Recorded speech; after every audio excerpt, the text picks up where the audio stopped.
Intégral Placement, l'émission 100% placement sur BFM Business. Aujourd'hui, on va encore suivre pas mal de publications d'entreprises, notamment aux États-Unis. On aura les trimestriels tout à l'heure de Caterpillar ou encore de Texas Instruments. À Paris, la plus forte baisse aujourd'hui, c'est Veolia Environnement qui perd plus de 4%. Il faut dire que Veolia dément vouloir se rapprocher de Suez Environnement. On en parle avec Thibaut François. Bonjour Thibaut. Bonjour messieurs. Vous êtes cofondateur et associé de Fastia Capital. Veolia donc dément vouloir se rapprocher de Suez Environnement. C'est ce qui déçoit les marchés ce matin. Ce démenti déçoit les investisseurs? Il est soit oui et non, c'est-à-dire que Suez et Veolia effectivement sont en baisse aujourd'hui. En fait, on attendait un petit peu plus de Veolia, un petit peu plus dans les communiqués respectifs des différentes sociétés.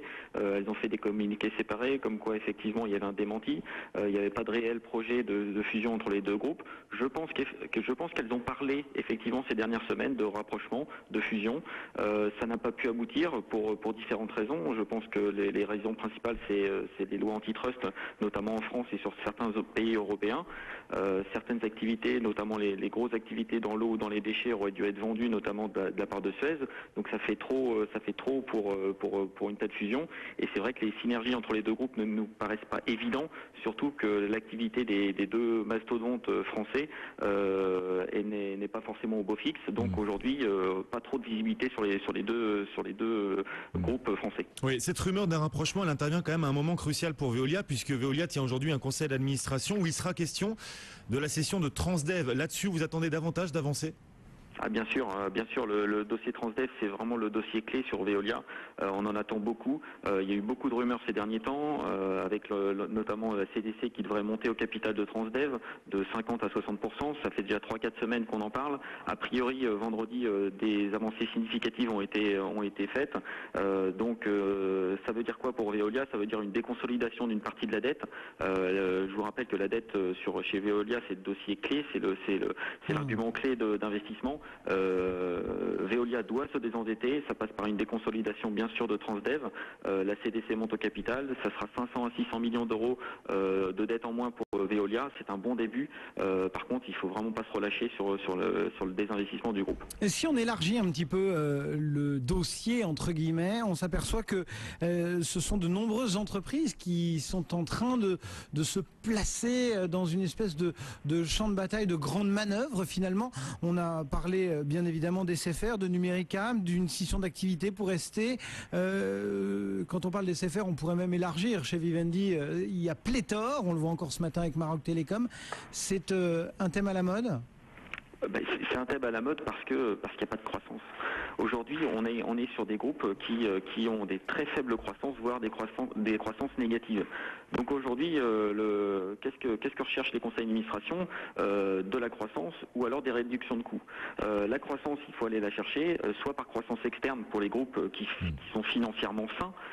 Donc ça veut dire quoi financièrement sain? C'est-à-dire qu'ils peuvent aller faire des bids sur certaines autres entreprises européennes ou mondiales. Le but étant d'aller chercher des produits, des zones géographiques, des gains de part de marché.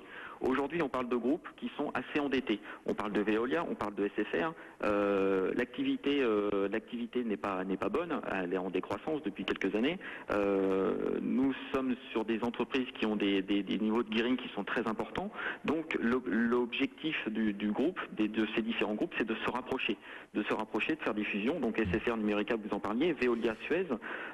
Effectivement, le but du jeu, c'est d'avoir des synergies importantes, de dégager des synergies importantes afin de réduire significativement les coûts pour que les BNA, pour que les actionnaires minoritaires puissent s'y retrouver. Donc forcément, on est sur une début d'une période sur laquelle on va avoir beaucoup de rumeurs de fusion parce que la croissance forcément sur 2012 et sur 2013 malheureusement ne sera pas forcément au rendez-vous. Oui, les synergies possibles, bouée de sauvetage pour les entreprises qui subissent le ralentissement. On l'a encore vu d'ailleurs ce matin avec Nexans qui a abaissé ses prévisions de marge. Merci beaucoup Thibaut François, gérant et associé de Fastia Capital. On rappelle Veolia, lanterne rouge du CAC 40. Veolia perd 4,5%, Suez Environnement perd plus d'1%.